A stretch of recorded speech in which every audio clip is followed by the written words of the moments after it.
வணக்கம். மக்கள் மேடை நிகழ்ச்சிக்கு வரவேற்கிறோம். நாடே உற்று கவனித்தது பீகார் சட்டமன்ற தேர்தலை. நேற்று முடிவுகள் வெளியாகிவிட்டன. 178 இடங்களில் பாரதிய நிதிஷ்குமார் லாலு கூட்டணியும் 58 இடங்களில் பாரதிய ஜனதா கூட்டணியும் வெற்றி பெற்றிருக்கின்றன. அறுதி பெரும்பான்மையுடன் நிதிஷ்குமார் மீண்டும் முதலமைச்சராக பொறுப்பேற்க உள்ளார். இந்த தேர்தல் முடிவுகள் நாடு தழுவிய அளவில் என்ன மாதிரியான விளைவுகளை ஏற்படுத்தப் போகிறது என்பது குறித்து விவாதிக்க இருக்கிறோம். இந்த அமர்வில் கலந்து கொள்வதற்காக பாரதிய ஜனதா கட்சியை சேர்ந்த திரு நாராயணன், மூத்த பத்திரிகையாளர் திரு மணி, ஐக்கிய ஜனதாதள கட்சியை சேர்ந்த திரு ராஜகோபால் ஆகியோர் சென்னை அரங்கத்திற்கு வந்திருக்கிறார்கள். அதே போன்று திருச்சி, கோவை, நெல்லை அரங்கங்களிலிருந்து நேயர்களும் இணைந்திருக்கிறார்கள். திருச்சி அரங்கத்திலிருந்து திரு பாலசுப்ரமணியன் மற்றும் ரவிக்குமார், கோவை அரங்கத்திலிருந்து திரு கார்த்திக் மற்றும் கணேஷ், நெல்லை அரங்கத்திலிருந்து திரு நாகராஜன் மற்றும் ரமேஷ் பாபு இணைந்திருக்கிறார்கள். தொடர்ந்து பேசும் திரு நாராயணன். அத்வானி பிறந்த நாள் அன்னைக்கு பாரதிய ஜனதாவே கொடுக்க முடியாத ஒரு பெரிய சிறந்த பரிசை லாலுவும் நிதிஷும் காங்கிரஸும் கொடுத்துருக்குறாங்க அப்படின்னு எடுத்துக்கலாம். இல்லை, அது உங்களுடைய அந்த வார்த்தை ஜாலம் அப்படின்னு தான் அதை சொல்லணும். ஏன்னா அத்வானிக்கு பரிசு அப்படிங்கிறத விட இது ஒரு ஜனநாயகத்துக்கு கிடைத்த வெற்றி என்று அதை பரிசாக எடுத்துக்கொள்ளலாம். இந்த நாட்டிலே இது ஒரு ஜனநாயக தாண்டவம். தொடர்ந்து இந்த நாட்டிலே ஊழலுக்கு எதிராக, லஞ்சத்திற்கு எதிராக, ஊழல்வாதிகளுக்கு எதிராக, ஊழல் கட்சிகளுக்கு எதிராக தொடர்ந்து 1.5 வருடங்களாக போராடி கொண்டிருக்கின்ற மத்திய அரசு இந்த சூழ்நிலையிலே ஒரு ஊழல் குற்றவாளிக்குடன் சேர்ந்து யாரை மக்கள் வெறுத்து ஒதுக்கினார்களோ அவர்களுடன் சேர்ந்து ஒரு தனிப்பட்ட நபருடைய காழ்ப்புணர்ச்சியின் காரணமாக, அதாவது நிதிஷ்குமார் அவர்களுடைய தனி நபர் காழ்ப்புணர்ச்சியின் காரணமாக லாலு பிரசாத் என்கின்ற ஒரு குற்றவாளி இப்போது அவர் பிணையில் தான் இருக்கிறார். அவருடன் காங்கிரசுடனும் இணைந்து இந்த வெற்றி அவர்கள் பெற்றிருக்கிறார்கள். நாம் தோல்வி அடைந்திருக்கிறோம் என்பதில் சந்தேகமில்லை. ஆனால் இது எப்படிப்பட்ட ஒரு தோல்வி என்பதை நாம் பார்க்க வேண்டும். ரொம்ப கவனமா மத்திய அரசு அப்படிங்கிற வார்த்தையை பயன்படுத்துற மாதிரி தெரியுது, மோடிங்கிற வார்த்தையை தவிர்த்துட்ட மாதிரி தெரியுது. இல்லை, அது உங்களுடைய பார்வையை பொறுத்து இருக்கு. எங்களை பொறுத்தவரையில் நடப்பது பாஜக அரசு தான் என்பதில் எந்த விதமான சந்தேகமும் யாருக்குமே கிடையாது. மோடி அரசு வேண்டுமானாலும் சொல்லிக் கொள்ளலாம், அதில் ஒன்றும் தவறு. மோடி சர்க்கார் அப்படின்னு சொன்னது யாரு? எதுங்க மோடி சர்க்கார் இருக்கட்டும் சார். அது எலெக்ஷன் டைம்ல சில விஷயங்கள் நம்ம சொல்லுறோம். அதுக்காக பிஜேபி இல்லைன்னு ஆயிடுமா? மோடியினுடைய எம்பிஸா இருக்கு 286 பேர் மோடி எம்பிஸா இல்லையா? எல்லாருமே பாஜக எம்பிஸ் தானே. மோடி கூட பாஜகவினுடைய எம்பி தான் என்பதுதான் விதி, சட்டம் எல்லாமே. அதனால இது தொடர்ந்து இந்த மாதிரியான ஒரு, அதுதான் சொன்னேன், இந்த மாதிரி ஒரு தனிநபர் மீதான தாக்குதலின் விளைவுதான் 24% பெற்றுள்ள இந்த முறை எப்பொழுதும் இல்லாத அளவிற்கு பீகாரிலே பாரதிய ஜனதா கட்சியினுடைய வாக்கு சதவிகிதம் அதிகரித்துள்ளது. 2005 11% பிப்ரவரியில, 2005 அக்டோபர்ல 16%, 2010 17%, இப்பொழுது 24 விழுக்காடுகள் வந்திருக்கிறது. அப்போ இந்த பாஜக அரசு மக்களவை தேர்தலில் வெற்றி பெற்று ஆட்சி அமைத்த போது எதிர்கட்சிகளும் சில ஊடகங்களும் தொடர்ந்து 31% பெற்றவர் ஒரு பிரதமர் எப்படி என்று ஏற்றுக்கொள்வது, 69% இவருக்கு எதிர்க்கிறார்கள் என்று சொல்கிறார்களே, அப்ப இன்றைக்கு 17% பெற்ற நிதிஷ்குமாரை எப்படி முதல்வராக ஏற்றுக்கொள்வது, 6% பெற்ற காங்கிரஸ் நாங்கள் வெற்றி பெற்றோம் என்று அறிவிப்பது என்பது எல்லாமே இது ஒரு தனிநபர் மீதான தாக்குதலும். இவர்கள் எல்லோரும் சேர்ந்து கொண்டு நிதிஷ்குமார் ஒரு ஊழல் இல்லாத ஒருவர் என்று சொன்னதை இன்று இந்த நாடு நிதிஷ்குமாரை அடையாளம் கண்டு கொண்டுள்ளது என்பதைத்தான் நாம் உணர்ந்து கொள்ள வேண்டும். ஏனென்று சொன்னால் ஒரு குற்றவாளியுடன் ஏற்கனவே 2013 கூட லல்லு பிரசாத் யாதவ் மிக தெளிவாக குஜராத் கலவரத்திற்கு காரணமே நிதிஷ்குமார் தான் என்று 2013 ஆண்டு ஏப்ரல் மாதம் 17ஆம் தேதி சொல்லி இருக்கிறார். அப்போ இன்னைக்கு எப்படி மாறி போச்சு? ராஜகோபால், சந்தர்ப்பவாத கூட்டணி தானே இது அப்படின்னு கேட்கிறாங்க. சந்தர்ப்பவாத கூட்டணி தானே இது? நண்பர் நாராயணன் அவர்கள் சொன்னார்கள், லல்லு பிரசாத் யாதவ் அவர்கள் ஊழல் குற்றவாளியுடன் எப்படி நிதிஷ்குமார் சேர்ந்திருக்கார் என்று. லல்லு பிரசாத் யாதவனுடைய வழக்கு இன்றைக்கும் உச்ச நீதிமன்றத்தில் நிலுவையில் இருக்கின்றது. இன்னும் இறுதி தீர்ப்பு வரவில்லை. ஏன் அவங்க இடையூறு பாவம் எப்படி தீர்ப்பு கட்சியை சேர்த்தாங்க? ஆனால் ஊழல் குற்றவாளி என்று அவர்கள் சொல்வதற்கு எந்த அருகதையும் இல்லை. இன்னொன்று சொன்னாங்க, தனிநபர் காழ்ப்புணர்ச்சி அப்படின்ட்டு. யார் தனிநபர் காழ்ப்புணர்ச்சி எடுத்துக்கினாங்க? இன்றைக்கு அங்கே பீகார் மாநிலத்தில் ஒரு மாநில தேர்தல் நடக்குது, அவ்வளவுதான். ஒரு கார்பரேஷன், ஒரு பை எலெக்ஷன் தேர்தல் மாதிரி அனைத்து அமைச்சர்களும் அழைத்து கொண்டு போய் பிரதமரே முன்னின்று ஏறக்குறைய 31 ரேலிஸ் அங்கே நடத்தியிருக்காரு.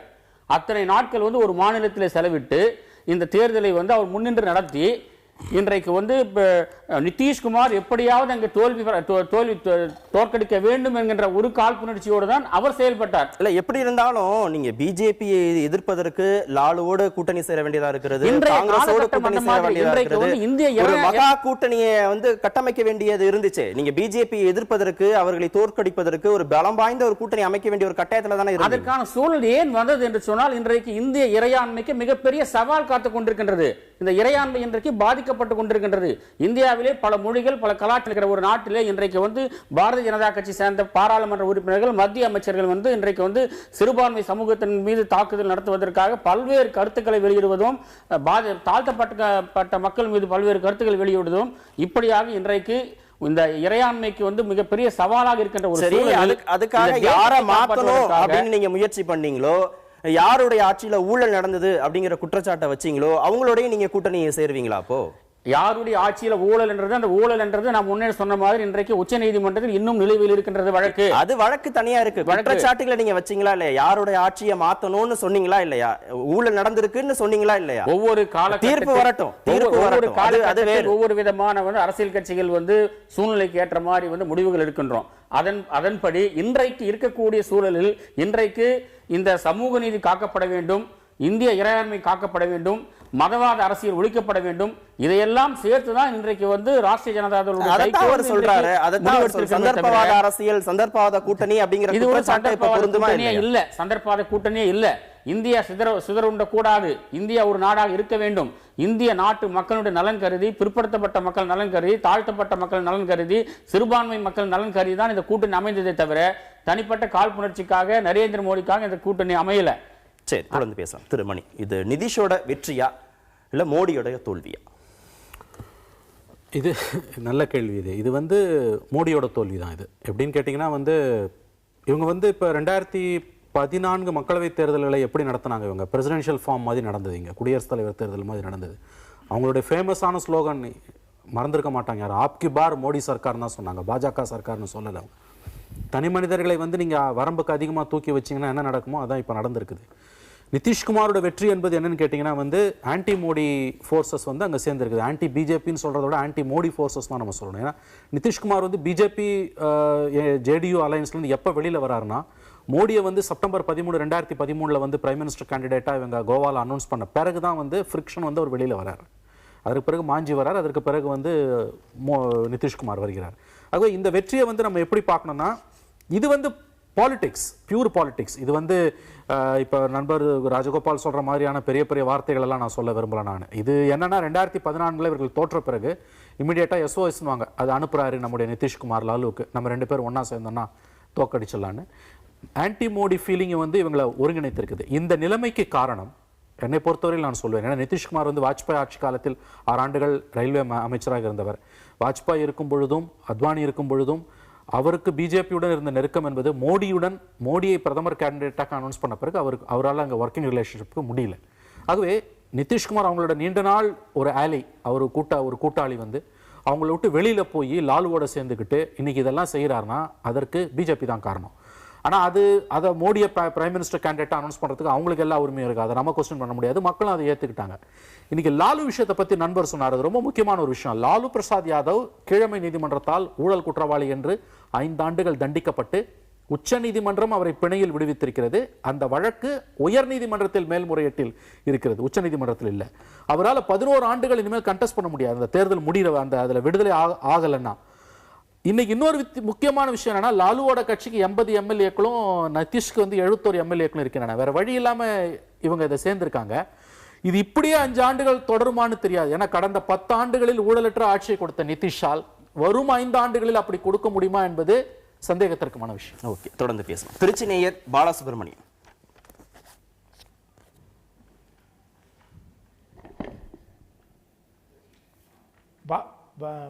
மோடியோடைய அரசை எடுத்து பார்க்கும்போது என்ன தெரியுதுன்னாக்கா,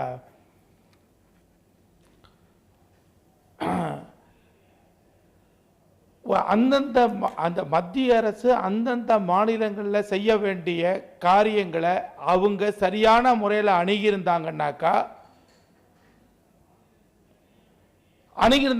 இன்னைக்கு இந்த மாதிரி ஒரு பெரிய ஒரு பின்னடைவு பிஜேபிக்கு ஏற்பட்டிருக்காது. நீங்க தொடர்ந்து பேசலாம். நீங்க தொடர்ந்து அந்த பீகாரை எடுத்துட்டு பார்க்க போனோம் அப்படின்னு கேட்டா என்ன எப்படின்னா மிகவும் பிற்படுத்தப்பட்ட மக்கள் அதிகமாக இருக்கக்கூடிய ஒரு மாநிலம். அந்த நிலைமையில அவங்களுடைய முன்னேற்றத்திற்காக நாம் என்ன செய்திருக்கிறோம் என்பதை நாம் முக்கியமாக பார்க்க வேண்டும். சரி, இல்லை, ஒரு மத்திய அரசு என்பது இந்தியா முழுவதும் இருக்கக்கூடிய மக்களுக்கு பொதுவான திட்டங்களை தான் அறிவிக்கும். இது போன்ற அவர் சொல்ற மாதிரியான விஷயங்கள் அனைத்துமே திட்டங்கள், பல திட்டங்கள் பிற்படுத்தப்பட்ட தாழ்த்தப்பட்ட மக்களுக்காக, சிறுபான்மையின மக்களுக்காக பாஜக அரசாங்கம் பல விஷயங்களை செய்துள்ளது. ஆனா இன்னைக்கு நடந்தது என்னன்னா, இது ஒரு தேர்தல். இந்த தேர்தலில் ஒரு கூட்டணி வெற்றி பெற்றிருக்கிறது, இவ்வளவுதான் விஷயம். இதுல மோடிக்கு தோல்வியா நிதிஷுக்கு வெற்றியானா கிடையாது. இதுல வெற்றி பெற்றது ஊழல்வாதிகள் என்பதுதான் உண்மை. இதுல சந்தேகமே கிடையாது. நண்பர் ராஜகோபால் சொன்னாரு அது மேல்முறையீட்டில் இருக்கு, அதெல்லாம் தவறான ஒரு விஷயம். ஏனென்று சொன்னால் மேல்முறையீட்டில் இல்லையா இல்லைங்க, அவர் குற்றவாளியா இல்லையான்றதுதான் விஷயம். கீழமை நீதிமன்றம் மேலமை நீதிமன்றம்லாம் எதுவும் இல்லை. ஒரு நீதிமன்றம் ஒரு குற்றவாளி என்று அறிவித்து விட்டால் அவர் குற்றவாளி தான், அதுல சந்தேகமே இல்லை. எத்தனை வழக்குகள்ல உச்ச நீதிமன்றங்கள் கீழ்மை நீதிமன்றங்கள் வழங்கிய தீர்ப்பை மாற்றி அது வேற. ஆனா இன்னைக்கு குற்றவாளியா இல்லையா, சட்டப்படி அவர் குற்றவாளியா இல்லையா என்பதுதான் விஷயம். நீங்கள் இல்லை என்று மறுக்கிறீர்களா? அவர் குற்றவாளியா இல்ல, he is convicted, he is a convict, he is on bail, அவ்வளவுதான் விஷயம். இதுல அவர் நாளைக்கு விடுதலை ஆவார நீங்க எப்படி தீர்ப்பு சொல்ல முடியும்? நீங்க உங்களால தீர்ப்பு சொல்ல முடியாது, என்னால முடியாது.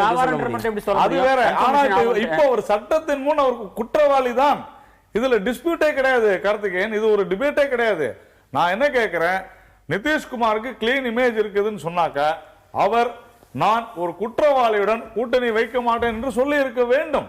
அதுதான் உண்மையான விஷயம். ஒரு நல்ல மனிதருக்கு அடையாளம் அதுதான்.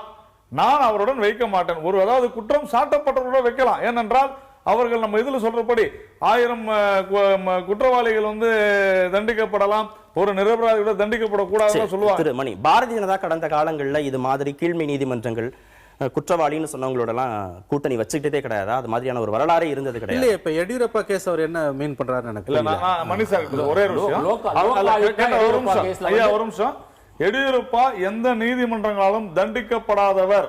அவர் கைது செய்யப்பட்டார். யாராலனா லோகாயுக்தா போல தீர்ப்பெல்லாம் ஒண்ணும் கொடுக்கல. அவர் மீது போட்ட 5 வழக்குகள் தள்ளுபடி ஆகி இருக்கின்றன. அதனாலதான் நான் முதல்ல சொல்றேன், குற்றம் சாட்டப்பட்டவர் அக்யூஸ்ட் என்பது வேறு. இங்க அக்யூஸ்ட்னால குற்றவாளி நினைச்சுக்கிறாங்க.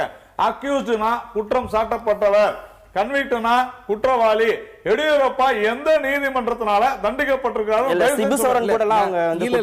இல்ல, நாராயணன் ஒரு விஷயத்தை அழகா ட்விஸ்ட் பண்றாரு. இல்ல முடிச்சிடறேன். என்னன்னா, லாலு பிரசாத் யாதவ் தேர்தலில் போட்டியிடுறாரு, தயவு செஞ்சு அதை புரிஞ்சுக்கோங்க. கட்சி போட்டியிடுது, அந்த கட்சியோட தலைமை ஒரு நீதிமன்றத்தால தண்டிக்கப்பட்டு உச்ச நீதிமன்றம் கன்விக்ஷன் அண்ட் சென்டென்சிங் 2 இருக்குது. சென்டென்சிங்கை ஸ்டே பண்ணி தான் அவர் வெளியில விடுறாங்க. டெக்னிக்கலா பாத்தீங்கன்னா இன்னைக்கு அவர் ஒன்றும் குற்றவாளி கிடையாது. அவர் அந்த தண்டனை அப்படியே இருக்கிறது. நான் இன்னமும் சொல்றேன், ரொம்ப லாஜிக்கலா நம்ம பார்த்தோம், அதாவது மாரலா பார்த்தோம்னா அவங்க சொல்றது கரெக்ட். ஆனா லல்லு பிரசாத் யாதவ் தேர்தலில் போட்டியிடவில்லை, அவருடைய கட்சி போட்டியிட்டு 80 இடங்களில் வெற்றி பெற்றிருக்கிறது. நம்ம சட்டத்துல அதுக்கு இடம் இருக்குது. அந்த கட்சிக்கு தலைமையாக இருக்கக்கூடியவர் ஒரு கட்சிக்கு அவர் தலைமை தாங்கலாம், அந்த கட்சி ஜெயிக்குது, அவரு போட்டியிடல. ஆகவே அதை நீங்க ரொம்ப போட்டு குழப்பிக்கணும்னு இந்த தீர்ப்பை இப்படி போய் நீங்க விமர்சனம் பண்றதுன்னு ஆரம்பிச்சீங்கன்னா அது என்னன்னா தோல்வி அடைந்தவர்கள் பேசக்கூடிய பேச்சாக இருக்கிறது. நான் அந்த மாதிரி சொல்ல மாட்டேன் கார்த்திகேயன். நான் மணி சார் அவருடைய நான் ஏற்றுக்கொள்கிறேன். நான் முதல்ல இருந்தே சொல்றேன், இது இல்லீகலான விக்டரி நான் சொல்லவே இல்லை. நான் எங்கேயாவது சொல்லியிருக்கிறேன்னா சட்டப்படி இது செல்லாதுன்னு இல்லவே இல்லை. சட்டப்படி செல்லும். நாங்கள் தோல்வியை ஏற்றுக்கொள்கிறோம். அவர்கள் வெற்றி பெற்றது உண்மைதான். ஆனால் நான் சுத்தமானவன் என்கின்ற உரிமையை பாரதிய ஜனதா தலைவர்கள் இழந்து விட்டார். இவ்வளவுதான் விஷயம். பாரதிய ஜனதா தலைவர்கள் தோல்வியை ஏத்துக்கிட்டோம் அப்படின்னு சொல்லவே இல்லையே. மக்களுக்கு பின்னடைவு. எங்களுடைய அனைத்து செய்தி தொடர்பாளர்களும் ரவிசங்கர் பிரசாத் உட்பட தமிழிசை உட்பட தமிழிசை ஆமா. பாரதிய ஜனதாவுக்கு பின்னடைவு கிடையாது, மக்களுக்கு தான் பின்னடைவு. இதுல எப்படி வி.கே. சிங்கும் சத்ருகன் சின்ஹாவும் தான் பாஜகவை ஏமாத்திட்டாங்க அப்படின்னு முரளிதர் ராவ் சொல்றாரு. தோல்வியை ஏற்றுக்கொள்வது வேறு, விளக்கங்கள் கொடுப்பது வேறு, அடுத்தவங்க மேல அந்த பொறுப்பை பழிய சுமத்துறதுங்கிறது வேறு. எங்களுடைய கட்சியினுடைய அகில இந்திய தலைவர் இந்த தோல்வியை ஏற்றுக்கொள்கிறோம்னு தெளிவா சொல்லியிருக்கிறாரு. இதோட வேற ஏதாவது உங்களுக்கு? இவங்க சொன்னதுக்கெல்லாம் விளக்கமே இல்லை. அப்படி இல்ல சார், ஒவ்வொரு வியூ ஒரு மாதிரி இருக்கும். அகில இந்திய தலைவர் சொல்லுகிறார் என்றால் அதுதான். தமிழிசை சவுந்தரராஜன் கூட இது ஒரு சர்க்கிள், சிறிய சர்க்கிள்னு சொல்லிருக்காங்க. 15 லட்சம் ரூபாய் கருப்பு பணத்தை மீட்டு ஒவ்வொருத்தருக்கும் 15 லட்சம் ரூபாய் கொடுத்தோம்னு சொன்னது பாரதிய ஜனதா. நான் கேக்குறேன், கார்த்திகேயன் எதிர்பார்ப்பது போலவோ அல்லது என்னுடைய நண்பர் மணி எதிர்பார்ப்பது போலவோ நான் எதிர்பார்ப்பது போலவோ ஒருத்தர் பேசணும்னு எதிர்பார்க்க கூடாது. இல்ல இல்ல, இது தோல்விதான், அது ஒண்ணும் சந்தேகம். ஆனா எப்படிப்பட்ட தோல்வி? அமித்ஷாவை கோட் பண்றீங்களா, தேசிய தலைவர் அவர் தான், அவர் சொல்றதானு. அமித்ஷா பீகார் தேர்தல் பிரச்சாரத்துல என்ன பேசுறாரு? மோடி கருப்பு பணத்தை மீட்டு ஒவ்வொருத்தருக்கும் 15 லட்சம் ரூபாய் கொடுத்தது அப்படிங்கிறது தேர்தல் நேரத்துல உணர்ச்சி வசப்பட்டு பேசினது. தப்பா சொல்றீங்க. ஜும்லா, அதாவது ஜும்லான்னா இடியம்ஸ் அண்ட் ஃப்ரேசஸ் அர்த்தம். அதுதான் நான் சொல்றேன். எப்பொழுதுமே ஹிந்தியில பேசுற விஷயத்த தமிழ்நாட்டுல நாம தேவையில்லாத குழப்பி ஒவ்வொருத்தரும் ஒரு அர்த்தம் கொடுத்துடுறீங்க. உண்மையான அர்த்தம் என்ன, ஜும்லானா என்னன்னு போய் டிக்ஷனரியை பாருங்க, உங்களுக்கு தெரியும். சரி, தொடர்ந்து பேசலாம். நெல்லை நேயர் ரமேஷ் பாபு.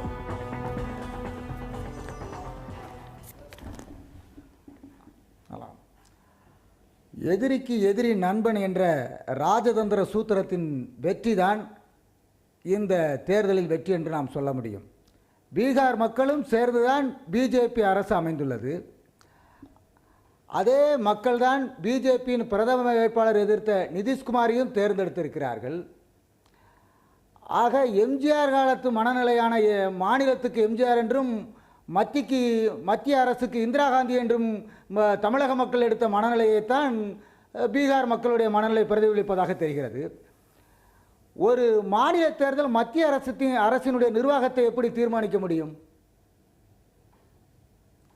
இது இந்த சூழ்நிலைக்கு இந்த மக்களுக்கு என்ன தேவைன்னு எதிர்பார்க்காங்களோ அதைத்தான் அவங்க தேர்ந்தெடுத்திருக்க முடியும். தேர்ந்தெடுத்திருக்க முடியுமே தவிர வேறு வழி கிடையாது. இதுல ஒரு மாநில அரசுடைய தீர்மானம் எப்படி ஒரு மத்திய அரசு தீர்மானிக்க முடியும்?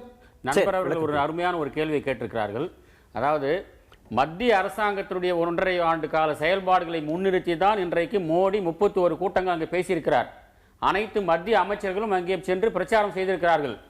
அப்போ இந்த அரசாங்கத்திற்கு கொடுக்கப்பட்ட ரெஃபரண்டமாகத்தான் அதை கருதுகிறார்களே தவிர இவர்களுடைய செயல்பாடுகள் அங்கே அதற்கு அங்கே ஒரு ரிசல்ட் பீகார் மக்கள் கொடுத்திருக்கிறார்கள் இவர்கள் செயல்பாடுகளுக்கு. அதனால நிச்சயமாக இந்த மத்திய அரசாங்கத்தினுடைய செயல்பாடுகள் கிடைத்த தோல்விதான் இது. இல்ல, ஒரு நாட்டை ஆளக்கூடிய தேசிய கட்சி மாநில தேர்தலில் தோத்து போச்சு அப்படிங்கறத இந்த அளவுக்கு கொண்டாடணுமா?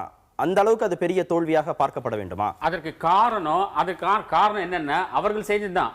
அதாவது பிரதமர் நரேந்திர மோடி அவர்கள் தன்னுடைய பர்சனலா நிதிஷ்குமாரை எப்படியாவது தோற்கடிக்க வேண்டும். ஏனென்று அவர் தோற்கடிக்கப்படவில்லை என்று சொன்னால் அடுத்த பாராளுமன்ற தேர்தலில் நிதிஷ்குமார் தனக்கு நேராக பிரதமர் வேட்பாளராக அனைத்து கட்சிகளாலும் முன்னிறுத்தப்படுவார் அப்படின்ற ஒரே ஒரு காரணத்திற்காகத்தான் மோடி பர்சனலா எடுத்துக்கிட்டு 31 ரேலி அங்க போய் பேசியிருக்கார். இது என்ன இடைத்தேர்தலா? இது எல்லா அமைச்சர்களும் அங்க போய் சென்று கேம்ப் பண்றதுக்கு இவ்வளவு ரேலி, எவ்வளவு, அதாவது அதிகார துஷ்பிரயோகம், எல்லா பலத்தையும் கொண்டு எல்லா சக்திகளையும் கொண்டுதான் அந்த தேர்தலை அவங்க எதிர்கொண்டாங்க. அதிகார துஷ்பிரயோகம் என்பது அரசியலில் இருப்பவர்களுக்கு தெரியும். கண்டிப்பாக மாநில அரசு நிதிஷ்குமாரின் கையில தான் இருந்துச்சு. அதனால அவர் சொன்ன வாதம் எடுபடாது. தேர்தல் அறிவிப்புகள் வந்தவுடனே தேர்தல் ஆணையம் தானே எல்லாத்தையுமே கவனிச்சு, அதனால அது எடுபடாது. நான் அதுக்குள்ள போக விரும்பல. ரெண்டாவது, அவர் சொன்னாரு இவர் இதை முன்னிறுத்தி தான் செஞ்சாரு, இந்த மத்திய அரசு 1.5 வருஷ சாதனைகளை சொல்லி தான் செஞ்சது அப்படின்லாம் சொன்னார். அப்படியே இருக்கட்டும், நான் அதை கூட நான் விட்டுறேன். நான் என்ன கேட்க, ஒரே சாதாரண விஷயம், காட்டு தர்பார், காட்டு ராஜ்யத்தை ஒழிக்க வேண்டும், ஊழல் பேர் வழியான லல்லு பிரசாதை ஒழிக்க வேண்டும் என்று சொல்லித்தான் கடந்த 2 முறையும் நிதிஷ்குமார் பாரதிய ஜனதா கட்சியினுடைய ஆதரவுடன் ஆட்சிக்கு வந்தார், அரசு புரிந்தார். நான் என்ன கேட்கிறேன், இப்ப அந்த காட்டு தர்பார் போய்விட்டதா? குற்றவாளியாக இன்றைக்கும் இருக்கிற லல்லு பிரசாத் இவர் தீர்ப்பு கொடுத்து இவர் குற்றவாளி இல்லை என்று அறிவித்து விட்டாரா? இவ்வளவுதான் விஷயம். நீங்க செஞ்சது தவறா இல்லையான்றதான் நான் என்ன கேட்கிறேன். நீங்க வெற்றி பெற்றீங்க, உங்க கூட்டணி எல்லாமே வச்சுங்க, ஒன்றும் ப்ராப்ளமே இல்லை, தாராளமா வச்சுங்க. நீங்க 5 வருஷம் நீங்க ஆளலாம் தாராளமா. மக்கள் வந்து உங்களுக்கு தீர்ப்பு கொடுத்திருக்காங்க. ஒருவேளை லல்லு பிரசாத் யாதவ்களை ஆள விட்டால் தாராளமாக ஆளட்டும். அதை பத்தி நாம போகல. இல்ல, நாடு முழுவதும் முன்னிறுத்தப்பட்ட மதவாத கோஷங்கள் வந்து தோற்கடிக்கப்பட்டிருக்கிறது. இல்ல, இது கார்த்திகேயன், இது வந்து நம்பர் கேம் அப்படின்னு தான் நம்ம சொல்லணும். இந்த நம்பர் கேம்ல இவங்க இந்த கூட்டணி அதிகமா இருக்குது. ஏனென்று சொன்னால் பாஜகவை பொறுத்தவரையில இன்னைக்கும் அதிக அளவிலே வாக்குகளை பெற்று இருக்கிற ஒரே கட்சி, தனிப்பெரும் கட்சி பாரதிய ஜனதா கட்சி தான் இன்றைக்கும் பீகார்ல அதிகமா நம்ம தான் வாக்குகள் வாங்கி இருக்கிறோம். ஆனாலும் இது அக்செப்டட் சிஸ்டம். இதுல வந்து எந்த கூட்டணிக்கு அதிக அளவிலே சட்டசபை உறுப்பினர்கள் இருக்கிறார்களோ அவர்கள் ஆளுகிறார்கள். அதனால நமக்கு அதுல ஒண்ணும் மாற்று கருத்து இல்ல. சரி, மோடியுடைய வாக்கு வாங்கும் சக்தி குறைஞ்சு போச்சு அப்படின்னா இந்த அதிகரிச்சிருக்கேன் கார்டியன் இல்ல, அதிகரிச்சிருக்கேன் ஐயா. இல்ல 5% குறைஞ்சிருக்காங்க ஐயா. The Guardian இதழ் சொல்லி இருக்கு. அதாவதுங்க, நான் மறுபடியும் சொல்றேன், நான் ஏற்கனவே படிச்சேன், நான் திருப்பி அதுக்குள்ள போக விரும்பல. எங்களுடைய வாக்கு சதவிகிதம் 24% இப்பொழுது அதிகரித்துள்ளது. எப்படி நீங்க மோடியினுடைய வாக்கு சதவீதம் குறைஞ்சிருச்சுன்னு சொல்றீங்க? நான் சொல்றது ஆன் ரெக்கார்டு. நீங்களும் உங்கள்ட்ட ரெக்கார்டு இருக்கும், நீங்க பாருங்க. இன்றைக்கு அதிகரித்துள்ளது.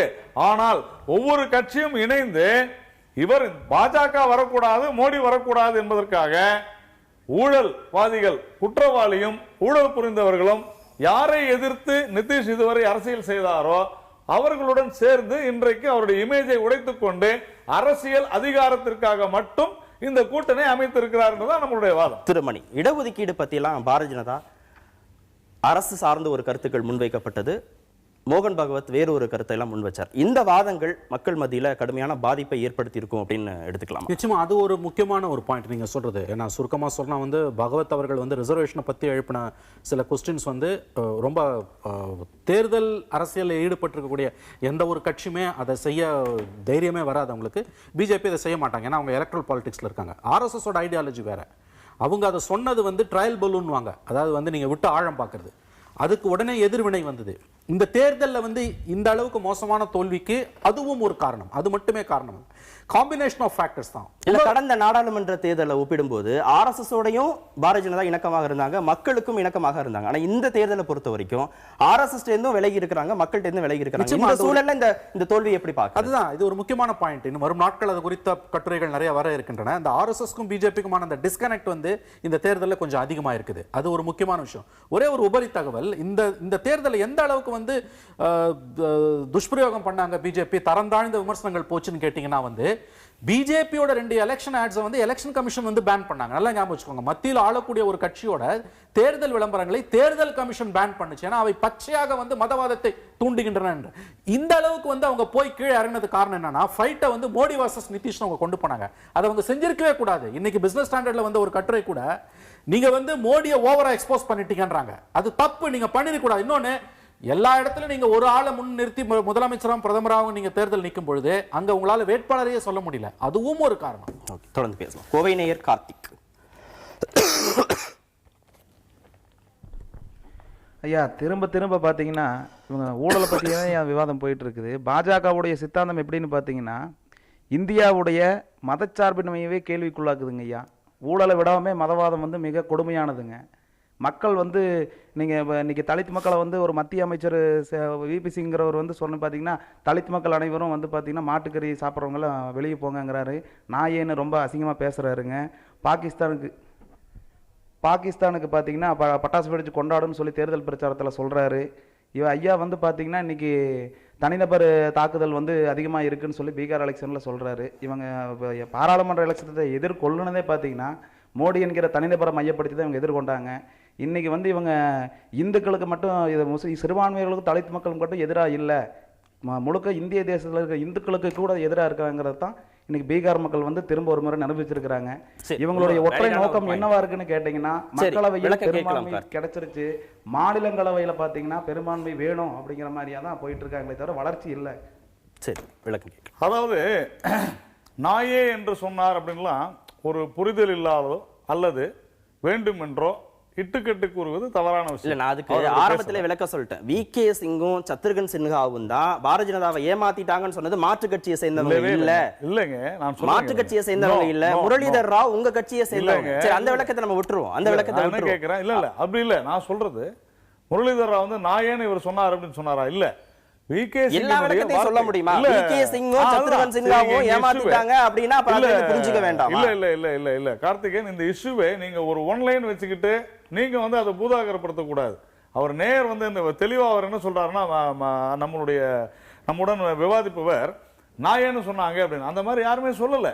அவர் சொன்னது இந்த தலித் குழந்தைகள் எரிக்கப்பட்ட வழக்கில் மாநில அரசு நடவடிக்கை எடுத்திருக்கிறதுன்னு சொன்னாரு. வேற ஒரு கேள்விக்கு அளித்த பதிலையும் இந்த பதிலையும் சேர்த்து வச்சு பண்ணிட்டாங்க. அதற்கு இவர் விகே சிங் சொன்னார், நான் வந்து இது நான் சொன்னது யார் மனதாவது புண்பட்டிருந்தால் நான் மன்னிப்பு கேட்டு தெளிவா சொல்லிருக்கிறார். சொல்லும் போதே யார் மனசும் புண்படாம பேசுறதானே ஒரு பொறுப்புள்ள அமைச்சருக்கு பேச்சா உகந்ததா இருக்க முடியும். சொல்லிட்டு விளக்கம் கேட்பதோ இல்ல மன்னிப்பு கேட்பதோ இப்படி சரியா இருக்கு. சரி, நம்ம அதை விட்டு அடுத்த விஷயம், ரொம்ப முக்கியமான விஷயம், சிறுபான்மை மக்களுக்கு தலித் மக்களுக்கு எதிரான கட்சி அப்படிங்கறத தாண்டி இந்துக்கள்ல இதை வந்து ஒதுக்கக்கூடிய ஒரு சூழல் இந்த தேர்தலில் இருந்திருக்கு அப்படின்னு பாக்கலாமா அப்படின்னு கேட்டிருக்காரு. இப்போ இந்துக்கள்ல இன்றைக்கு மறுபடியும் சொல்றேன், அவர் புரிஞ்சுக்கலன்னு நினைக்கிறேன், கிட்டத்தட்ட 25% மக்கள் வாக்களித்திருக்கிறார்கள். இந்த பீகார்ல அதிக அளவிலான மக்கள் வாக்களித்திருப்பது பாரதிய ஜனதா கட்சிக்கு தான். எல்லா கட்சியும் எடுத்து பாத்தீங்கன்னா இப்போ இங்க வந்து திராவிட முன்னேற்ற கழகம், அண்ணா திராவிட முன்னேற்ற கழகம், இரு பெரும் கட்சிகள், மாநில கட்சிகள். சரி, அதிகமான தொகுதிகள் அவங்க நின்றுருக்காங்க ரெண்டு கட்சிகளும். அப்ப அதிகமான வாக்குகள் கிடைக்காத ஒரு தேர்தல் நான் சொல்லட்டுமா? இல்ல, இந்த தேர்தலை பொறுத்த வரைக்கும் அதிகமான தொகுதிகள் அவங்க நின்றுருக்காங்க, அதிக வாக்குகள் கிடைச்சது.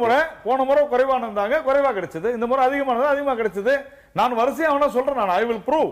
அது இல்ல விஷயம். பாராளுமன்ற தேர்தலில் அது இல்ல விஷயம். இல்ல, அதிக வாக்குகள் கிடைச்சிருக்கு அப்படிங்கறத எப்படி புரிஞ்சுக்க, நீங்க சொல்றதை எப்படி எடுத்துக்கிறது? அதிக தொகுதிகள் ஒரே ஒரு கட்சிக்கு 25% பேர் வாக்களித்து சொன்னா அது இல்லையா? அந்த வாக்கு போலியான வாக்குகளா? நீங்க அதை ஏத்துக்க மாட்டீங்களா? மக்கள் வாக்களித்தத நான் we are accepting the system. இந்த சிஸ்டம்ல நம்பர் கேம் அப்படின்றத ஏத்துக்கிறோம். ஆனா இதே தான் எதிர்க்கட்சிகளும் சில பத்திரிகையாளர்களும் சில ஊடகங்கள் என்ன சொல்லுச்சு, இல்ல நீங்க வெறும் 30% வாங்கிட்டு 70% உங்களுக்கு எதிராக இருக்கிறாங்கன்னு சொன்னாங்களா இல்லையா? இப்ப நான் சொல்றேன், நிதிஷ்குமாருக்கு எதிராக 83% பேர் இருக்கிறாங்கன்னு சொன்னா நீங்க ஏத்துப்பீங்களா? அவங்க யாரெல்லாம் சொன்னாங்களோ அவங்க ஏத்துப்பாங்களா? அது இல்ல விஷயம். தவிர மதவாதம் பத்தி எல்லாம் பேசினாரு. இந்த மதவாதம் சாதியவாதத்தை தொடர்ந்து வேண்டுமென்றே கிளப்பி விடுவது காங்கிரசும் கம்யூனிஸ்ட் கட்சிகளும் தான் என்பதிலே நாங்கள் தெளிவாக இருக்கிறோம். அதுக்கு அவரே உதாரணம் சொன்னார். பாகிஸ்தான்ல போய் வெடிவெடிப்பாங்க, இங்க மோடி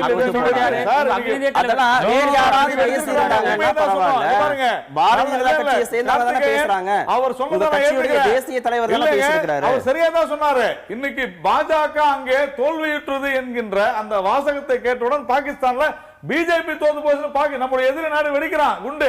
கண்டிப்பா அதுதான் சொன்னார் அவரு. பிஜேபி தோத்தா நம்முடைய அண்டை நாட்டு எதிரி நாட்டுக்கு கொண்டாட்டமாக இருக்கிறது. அதை நீங்க கண்டிக்க மாட்டீங்களா? பாகிஸ்தான் மீது போர் தொடுத்தால் நீங்கள் வரவேற்பீர்களா? அதுதானே கேட்கிறோம் நம்ம. ஒரு அகில இந்திய தலைவர் தேர்தல் பரப்புரையில் வந்து இங்கே பிஜேபி தோற்றால் பாகிஸ்தான் ஆனா மக்களை கொச்சைப்படுத்துவதாக. அது எப்படி? எந்த மக்களை? பீகார் மக்களை கொச்சைப்படுத்துவது. பிரதமர் பேசினாரு, தேசிய சிந்தனையோட பார்க்கணும். அதை ஒரு எதிரி நாடு அது போல செய்யுதுன்னு சொல்றதுல தவறு என்ன இருக்குது? தவறு கிடையாது. அதுல அந்த மக்களை கொச்சப்படுத்துவது சொல்லுங்க. பிரதமர் பேசுறாருங்க, டிஎன்ஏ பரிசோதனை செய்ய வேண்டும் என்று. பீகார் மக்கள் அவ்வளவு கேவலமா போயிட்டாங்களா? தவறு. அது அங்கேயே தவறு. எதிரி நாடு கொண்டாட்டம் அடைஞ்சிரும் மோடி தோத்து போனா அப்படின்னு சொல்றது எப்படி அந்த மக்களை, பீகார் மக்களை எப்படி கொச்சப்படுத்துற மாதிரி இருக்கு? நாராயணன் வந்து எப்படி டிஃபெண்ட் பண்றான்னு புரியல. ரெண்டு விஷயம். முதல்ல எதிரி நாடுன்ற கான்செப்டே தப்பு. அதுவே வந்து வாஜ்பாய் அதை ஒத்துக்க மாட்டாரு. அவங்களுடைய மூத்த தலைவர் வாஜ்பாய் அதை எதிரி நாடுன்னு ஒத்துக்க மாட்டாரு. அதை விட முக்கியம், இங்க நாங்க தோத்துட்டோம்னா இன்னொரு நாடு அது எதிரி நாடு உங்க வாதத்துக்கு வச்சுப்போம். அவங்க வந்து வெடி வெடிச்சு கொண்டாடுவாங்கன்னா அதை விட நீங்கள் வந்து இந்திய மக்களை, பீகார் மக்கள் இல்ல இந்திய மக்களை நீங்கள் கேவலப்படுத்துவதற்கு வேறு வார்த்தைகள் இருக்க முடியாது. இந்த மாதிரி யாருமே பேசினது கிடையாது. எங்களுக்கு வாக்களிப்பவர்கள் தான் தேசபக்தர்கள், மற்றவங்க எல்லாம் தேசபக்தர்கள் இல்ல என்பதா இதுல இருக்குது. பிஜேபி தோத்துட்டா அங்க வந்து வெடி வெடிப்பாங்கன்னா அது வேற எப்படி நியாயப்படுத்த முடியும்? புரியல அவர் என்ன சொல்றாருன்னு. மோடி தான் பிஜேபி தான் இந்தியா அப்படிங்கறத நம்ப வைக்கிறீங்களா சார்? ஒரு தேர்தல்ல ஒரு கட்சி தோற்றது ஜெயிக்கிறது ரொம்ப சகஜம். அதற்கு இவ்வளவு தூரம் போக வேண்டுமா? இல்ல நான் சொல்றேன். அது ஏன் சொன்னோம்னா, தொடர்ந்து பாகிஸ்தான் அந்த நம்முடைய எல்லை பகுதிகளிலே பல அட்டுழிகள் நடத்தி கொண்டிருக்கிறது, பல தாக்குதல்களை நடத்தி இருக்கிறது. பாஜக இரும்பு கரம் கொண்டு அடக்கி கொண்டிருக்கிறது. அதனால்தான் பாகிஸ்தானியர்கள் இது போன்று கொண்டாடுவார்கள் என்று தெளிவாக சொல்லி இருக்கிறார். பாதுகாப்புத்துறை அமைச்சர் அதை பத்தி பேசவே இல்ல, வெளியுறவுத்துறை அமைச்சர் அதை பத்தி பேசவே இல்ல, பிரதமர் பேசல, அமித்ஷா தான் பேசணுமா? அமித்ஷா தான் பேசணுமா? பாகிஸ்தானியா? பீகார் தேர்தல்ல தான் பேசணுமா? பீகார் தேர்தல்ல தான் பேசணுமா? மோடி போய் 30 இடத்துல பேசக்கூடாதா? இல்ல பீகார் தேர்தல்ல தான் இத பேசணுமா? ஏன் பேசக்கூடாதுன்னு சொல்லுங்க. அதுதான் நான் கேக்குறேன். ஏன் பேசணும்? நீங்க இங்க பேசுறாரு அங்க பேசுறாரு, ஏன் பேசக்கூடாது? இன்னைக்கு திமுக, அண்ணா திமுக, பாமக, தேமுதிக, காங்கிரஸ், நிதிஷ்குமார் பார்ட்டி, ஆர்ஜேடி எதை எடுத்தாலும் ஒரு நபருடைய தலைமையில் தான் இருக்கு. பாஜக மட்டும்தான் ஒரு மிகப்பெரிய ஜனநாயக கட்சியாக இருக்கிறது. ஒரே ஒரு விஷயம் இங்க மட்டும் எப்படி தனிநபர் திருப்பி கேக்குறீங்களா? ஒரு கட்சி ஒரு நபரை சார்ந்துதான் இருக்கிறது. நீங்க திரும்ப கேக்குறீங்களா ஏன் பேசக்கூடாதான்னு? அரசியல்வாதிகள் பொறுப்பற்ற முறையில தான் பேசுவாங்க. ஆனா நீங்க ஒற்றுமையை பாதுகாக்கணும்னு பொதுமக்களுக்கு பிரதமர் அட்வைஸ் பண்றாரு. பொறுப்பற்ற முறையில பேசாதீங்கன்னு கட்சி மக்கள் கட்சியை சேர்ந்தவங்களுக்கு அவர் அறிவுரை பண்ண மாட்டாரா? நீங்க அமித்ஷா பேசினது பொறுப்பற்ற முறையில் பேசினார்னு சொல்றது உங்களுடைய கருத்து, உங்களுடைய பார்வை, அவ்வளவுதான். நீங்க அது பொறுப்பற்ற கருத்துன்னு சொன்னா நான் ஏத்துக்க முடியுமா? என் பார்வை வேறு. நான் அததான் ஆர்கியூ பண்றேன். இல்லங்க அவர் அப்படி சொல்லல. மட்டும் இல்லையே இந்தியாவுல பிஜேபி பார்வை மட்டும் இல்லையே, எல்லாருடைய பார்வைக்கு முக்கியத்துவம் கொடுக்கணும். முக்கியத்துவம் கண்டிப்பா கொடுக்கணும். எல்லா எதிர்க்கட்சிகளுக்கும் முக்கியத்துவம் கொடுக்கணும், எல்லா மக்களுக்கும் முக்கியத்துவம் கொடுக்கணும். பொறுப்பற்ற தன்மையில பேசுறா அத நாங்க கண்டிப்பா கேட்போம். அவ்வளவுதான். திருச்சி நேயர் ரவிக்குமார். சார், நான் சில விஷயங்கள் சொல்ல விரும்புறேன். அதாவது தனி மனித போட்டி அப்படின்னு சொல்றாங்க. இந்த தேர்தலை பொறுத்த வரைக்கும் இது பிஜேபியினுடைய தோல்வி அல்ல, இது பிஜேபியினுடைய வெற்றி தான். எப்படி நான் சொல்ல வரேன்னா, வழக்கத்தை விட அதிகபட்ச ஓட்டு சதவீதம் மட்டுமல்ல, அதாவது கிராமத்தில் சொல்ற மாதிரி எல்லா மாட்டையும் ஒரு தொழுவத்தில் கட்டுங்கிற மாதிரி எல்லா ஊழல்வாதிகளையும் ஒரே கூட்டத்தில் அடைத்து இன்னைக்கு பிஜேபி எதிர்க்கணும்னா எல்லாரும் ஒன்று சேர்ந்தாதான் முடியுங்கிற மனநிலையை அவங்களுக்கே ஏற்படுத்தியிருக்கு இந்த தேர்தல். அதனுடைய வெற்றியோ தோல்வியோ எம்எல்ஏ எண்ணிக்கை அடிப்படையில் வேணாம் அவங்க வெற்றி அடைஞ்சிருக்கலாம். ஆனால் மற்ற விஷயத்தில் அவங்க தோல்வி தான். இன்னைக்கு எந்த இடத்துல அவங்க தடுமாறினாலும் அவங்களால திரும்பவும் மீண்டு வர்றது ரொம்ப கஷ்டம். காரணம், அவங்க 2 பேரும் எந்த கொள்கையை அடிப்படையாக வைத்து நிதிஷ்குமார் ஆட்சிக்கு வந்தாரோ அந்த கொள்கை இன்று காற்றில் பறக்க விடப்பட்டிருக்கிறது. ஒரு ஊழல்வாதியான, ஒரு தண்டிக்கப்பட்ட ஒரு குற்றவாளியான லல்லு பிரசாத் யாதவுடன் கூட்டணி அமைச்சு இன்னைக்கு நாளைக்கு துணை முதலமைச்சர்னு கேட்கிற அளவுக்கு முதலமைச்சர் எனக்கு வேணாம், இவர் நிதிஷ்குமார் தான் முதலமைச்சர் சொன்னாரு. பேச்சுவார்த்தைகள் நடந்துகிட்டு இருக்கு. உதாரணத்துக்கு கூட ஒரு மாடு தான் சொல்லியிருக்காரு. நீங்க அதை விளக்கம் சொல்லலாம். இடைவேளைக்கு பிறகு தொடர்ந்து பேசலாம். இடைவேளைக்கு பிறகு மக்கள் மேடை தொடரும்.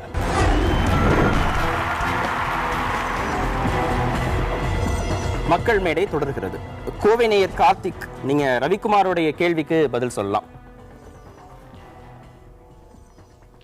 ஐயா, திரும்ப திரும்ப பார்த்தீங்கன்னா ஊழலுக்கு உற்சவம் நடத்தினவர்களை லல்லு இன்னைக்கு முன்னிலைப்படுத்துறாங்கன்னு பேசுறாங்க. ஆனால் இதனுடைய மக்கள் வாக்களித்து எந்த உண்மையை சொல்லியிருக்காங்கன்னு நினைக்கிறீங்கன்னா, ஊழலை விடாமல் மதவாதம் மிகப்பெரிய ஆபத்தானது, இந்தியாவினுடைய ஆன்மாவையே இது கேள்விக்குள்ளாக்கும் அப்படிங்கிற அடிப்படையில் தாங்க ஐயா பீகார் மக்கள் வாக்களிச்சிருக்காங்க. 1.5 ஆண்டுகளிலேயே பாஜகவினுடைய இந்த சித்தாந்தம் தோல்வியை தழுவி கொண்டிருக்கிறது என்பது தாங்க பீகாருடைய தேர்தலுடைய முடிவாக நான் பார்க்குறேங்க. சரி, திருச்சி ரவிக்குமார், உங்களுடைய பதில், கார்த்திகோட கேள்விக்கு பதில், கருத்துக்கு பதில். சார், மதவாதம்னு இவங்க பேசுறது எதை மதவாதம்னு சொல்றாங்க?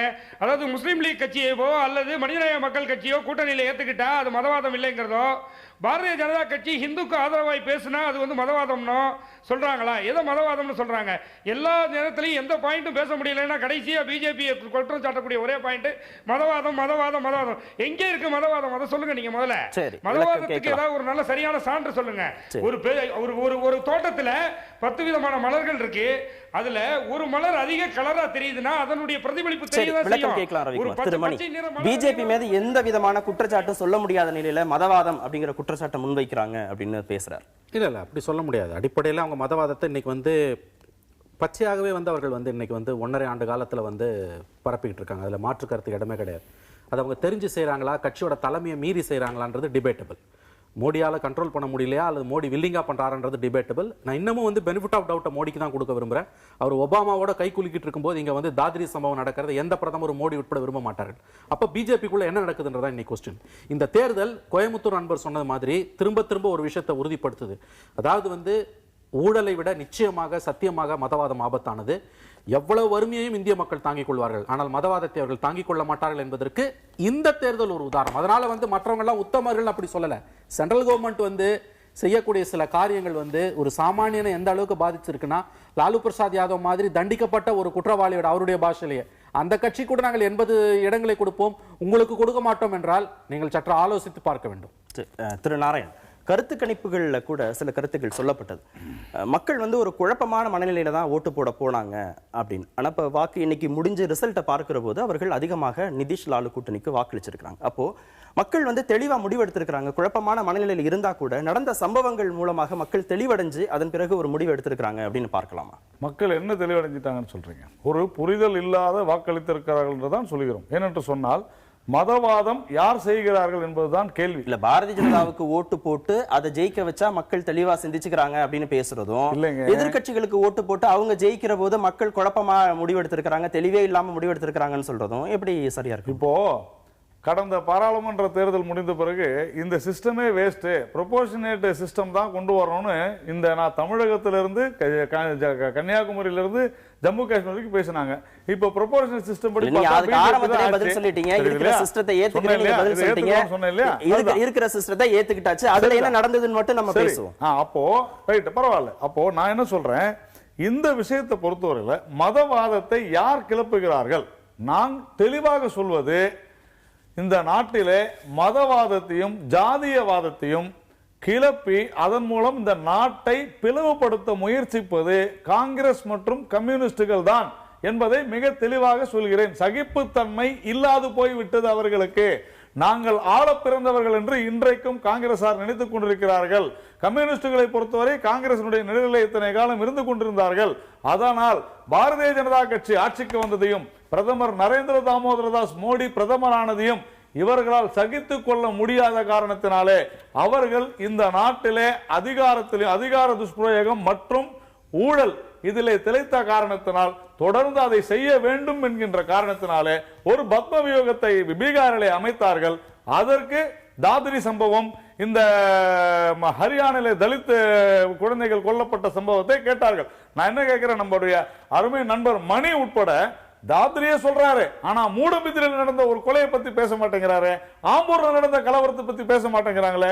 அதெல்லாம் மதவாதம் இல்லையா? அதெல்லாம் ஒரு மதத்திற்கு எதிரான செயல்கள் இல்லையா? அடுத்தது, இங்க கோகுல்ராஜ் ஒருத்தர் கொலை பண்ணாங்க.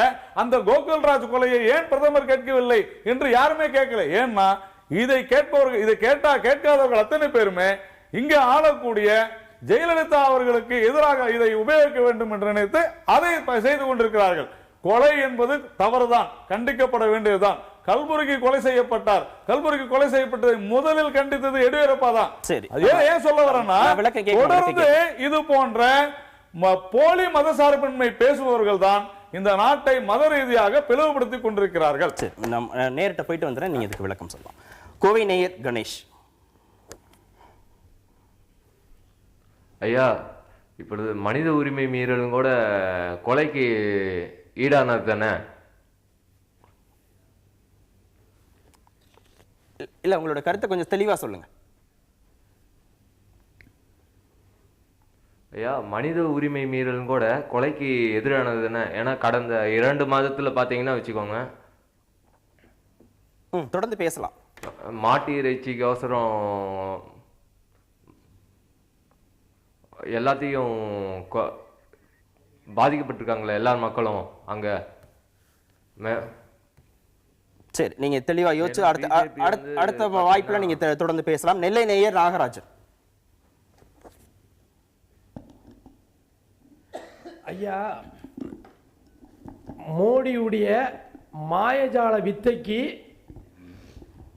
1 வருஷத்துக்கு முன்னாடி மக்கள் ஏமாந்துட்டாங்க. ஆனால் பீகார் மக்களும் டெல்லி மக்களும் மோடியினுடைய முகமூடியை சரியாக கிழித்து விட்டார்கள். காரணம், பீகாரிலே 10 ஆண்டு காலம் நிதிஷ்குமாருடைய ஆட்சி ஒரு பொற்கால ஆட்சி அவர் கொடுத்திருக்காரு. இல்லை என்றால் 3வது முறையாக அந்த மக்கள் அவருக்கு வாக்களிக்கார் என்றால் அவருடைய ஆட்சி எவ்வளோ ஒரு பொற்கால ஆட்சியாக இருந்திருக்கும். காரணம், அவர் சாதாரண ஒரு மனிதனுடன் ஆட்சி படிக்கவில்லை. அவருடைய அரசியலுடைய வாழ்க்கை ஜெயபிரகாஷ் நாராயணன், மொரார்ஜி தேசாய், விபி சிங், அப்படிப்பட்ட நல்ல தலைவர்கள்.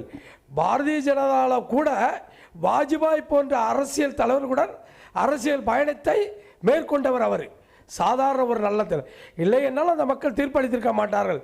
மோடியுடைய உண்மை பீகார் மக்கள் இந்திய மக்களுக்கு அழகாக முகத்தை கிழித்து விட்டார்கள் என்று தான் சொல்ல வேண்டும். காரணம் நம்ம விளக்கம் கேட்கலாம். நான் குற்றச்சாட்டுக்கு மன்னிக்கிட்ட பதில் வாங்கிட்டு திருப்பி நான் இல்ல இப்ப சில சம்பவங்கள் எல்லாம் அவர் சொன்னார். அந்த சம்பவங்கள் எல்லாம் உரிய கண்டிப்புகள் கண்டனங்கள் தெரிவிக்கப்பட்டிருக்கின்றன. ஆம்பூர் சம்பவத்துல எல்லாம் யார் நியாயப்படுத்தல. இதுல ஒரு விஷயம் நீங்க புரிஞ்சுக்கணும். எப்பெல்லாம் ஒரு இன்சிடென்ட்டை ரைஸ் பண்றோமோ அப்பயும் சொல்லல இப்பயும் சொல்லல, அது கிடையாது இஷ்யூ. யார் சொல்றாங்கன்றது முக்கியம். ஒரு மத்திய அமைச்சர் சொல்லுகிறார் அப்துல் கலாம் ஒரு சிறந்த தேசியவாதி, அவர் முஸ்லீமாக இருந்த போதிலும்னு. எவ்வளவு பெரிய வார்த்தை. காங்கிரஸ் கட்சியில் அந்த 10 வருஷத்துல எவ்வளவு ஊழல் குற்றச்சாட்டுகள் நடந்து யாராவது ஒருத்தர் அப்படி சொல்லியிருப்பாங்களா? திரும்ப திரும்ப சொல்றோம், இந்தியாவின் ஆன்மா என்பது மத ஒற்றுமை. அந்த அமைச்சர் மீது நீங்கள் என்ன நடவடிக்கை எடுத்தீர்கள்? கலாம் வாழ்ந்த வீட்டை அவருக்கு சீதனமாக கொடுக்கிறீர்கள். இது என்ன சமிக்கையை கீழே கொடுக்கும்? பிஜேபி ஆஸ் அ பார்ட்டி நம்ம சொல்லும் பொழுது அங்க உள்ள இருக்கவங்க எல்லாரும் மதவாதிகள் அப்படிலாம் சொல்லல. அது உள்ளுக்குள்ள காம்பினேஷனா இருக்குது. இப்போ வலதுசாரி பொருளாதாரத்தை, அதான் ரைட் விங் எக்கானமின்னு சொல்ற பாருங்க, ஃப்ரீ மார்க்கெட் எக்கானமி, அதை பேசக்கூடியவங்க ஆர்எஸ்எஸோட அந்த லிங்க்னு சொல்லும்போது இன்ஃப்ளூயன்ஸ் இல்லாதவங்க எல்லாம் கூட நிறைய பேர் இருக்காங்க. இன்னமும் சொல்றான், இன்னும் 3 வருஷம் நீங்க தான் ஆள போறீங்க, நீங்க அதனால நாளைக்கே உங்களை கவுத்துட்டு எலெக்ஷன் வரும், அப்படிலாம் யாரும் பேசல. இது போன்ற தேர்தல் முடிவுகளை நீங்கள் ஒரு எச்சரிக்கையாக எடுத்துக்கொண்டீர்கள் என்றால் கோர்ஸ் கரெக்ஷன் வாங்க. அதை பண்ணீங்கன்னா உங்களுக்கு நல்லது. ஏன்னா சர்வதேச ஊடகங்களும் மார்க்கெட்ஸும் நீங்க எப்படி ரியாக்ட் பண்ணிருக்குன்னு பாருங்க. எந்த பொருளாதார சீர்திருத்தங்களையும் நீங்கள் செய்ய முடியாத அளவுக்கு இந்த தேர்தல் முடிவுகளை உங்களை தள்ளி கொண்டிருக்கின்றன. அதாவது முதல்ல நமது திருச்சி நண்பர் பேசினார், நிதிஷ்குமார் எல்லா கொள்கைகளையும் தூக்கி எறிந்து விட்டு ஊழல்வாதிகளோடு கூட்டு சேர்ந்து இந்த தேர்தலை சந்தித்தார் அப்படின்னு சொல்லிட்டு. எந்த கொள்கைகளை தூக்கி போட்டார் அவரு? சமூக நீதியை தூக்கி போட்டாரா, இல்ல மதசார்பற்ற கொள்கையை தூக்கி போட்டாரா, ஊழல் ஒழிப்பை தூக்கி போட்டாரா? இன்றைக்கும் சமூக நீதிக்காகவும் மதசார்பின்மைக்காகவும் பாடுபடுகின்ற தலைவர் நிதிஷ்குமார் அவர்கள். அவர் எந்த கொள்கையும் அவர் தூக்கி போடல. லல்லு பிரசாத் யாதவ் மீது வழக்கு இருந்தது, வழக்கிலே தண்டிக்கப்பட்டிருக்கிறார். இன்றைக்கு உயர்நீதிமன்றத்திலே மேல்முறையீடு நிலுவையில் இருக்கின்றது. இதுல ஜாமீன் வந்திருக்கிறார். ஆனால் எந்த ஊழல் நேரம் ஆயிடுச்சு. நாராயணன் சுருக்கமா அவருடைய நேருடைய கேள்வி. அதாவது நெல்லை நேயர் சொன்னாரு, முகமுடி அதெல்லாம் சொன்னாரு. அது அவருடைய பார்வை. வேறொரு கட்சியை சேர்ந்தவரோட இருக்கலாம், எனக்கு தெரியல. ஆனால் டெல்லியை பொறுத்தவரை எதிராக கேள்வி கேட்டா அவர் வேற கட்சியை சேர்ந்தவங்க, பொதுமக்கள் கேள்வியை கேட்க மாட்டாங்களா? இல்ல, நான் முடிச்சிடறேன். இந்த ஒரு 6 பேர்ல அவர் மட்டும் தான் ஒரு சில கடுமையான அப்ப பீகார்ல ஓட்டு போட்டவங்க எல்லாருமே லாலு கட்சியை சேர்ந்தவங்க தான், இல்ல நிதிஷ் கட்சியை சேர்ந்தவங்க தானா? வேற யாருமே ஓட்டு போட்டிருக்க மாட்டாங்க. மாற்று கருத்துக்கள் எல்லோருக்கும் இருக்கும் தானே. கேள்வி நீங்க 10 வரியில கேட்டு பதில் 1 வரியில எதிர்பார்க்கறீங்க, அது முடியாது. 1 வரியில கேள்வி கேளுங்க, 10 வரியில நான் பதில் சொல்றேன். இப்போ அவர் சொன்னதுக்கு நான் பதில் சொல்லிட்டு இருக்கும்போது நடுவில் இடைமறிக்கிறீங்க. நான் சொன்னது இந்த நேயரை ஒரு கட்சி சார்ந்த அடையாளம் வைக்கும் போது நிகழ்ச்சியுடைய தரம் குறித்த கேள்வி வருது. அதுக்கு விளக்க சொல்லி தான் அதுக்கு நான் விளக்க சொல்றேன். அதுக்கு எப்படி நான் விளக்க சொல்லாம? நான் விளக்க சொல்றேன். 6 பேர்ல இந்த 6 பேர், ஐயா ஒரு நிமிஷம் ஐயா, இந்த 6 பேர்ல 5 பேர் பேசியதற்கும் அவருடைய வார்த்தைகளுக்கும் வித்தியாசம் இருந்த காரணத்தினால தான் முகத்திரை கிழிஞ்சிருச்சு அப்படிங்கிறது ரொம்ப கடுமையான வார்த்தை இல்ல, ரொம்ப சுருக்கமா. அதாவது இந்த டெல்லியை பொறுத்தவரையிலும் இன்னைக்கு அரவிந்த் கெஜ்ரிவால் என்னெல்லாம் வாக்குறுதிகள் கொடுத்தாரோ அதுல ஒரு வாக்குறுதி கூட அவர் நிறைவேற்றல. அதனால அவருடைய முகமுடி தான் இப்பொழுது கிழிந்திருக்கிறது. 1. 2வது, நான் மறுபடியும் சொல்றேன், பீகாரை பொறுத்தவரையில இது ஒரு சந்தர்ப்பவாத கூட்டணி மட்டும் அல்ல. இது ஒரு தனி நபருக்காக தான் இந்த நாட்டினுடைய பிரதமராவதை தடுத்து விட்டார் ஒருவர் என்பதற்காக யாரை எதிர்த்து அரசியல் செய்து கொண்டிருந்தாரோ, எப்படிப்பட்ட ஒரு இமேஜை அவர் சொன்னாரு, எப்பேற்பட்ட நல்ல மனிதர் நிதிஷ்குமார், இவ்வளவு ஆட்சி பண்ணார்.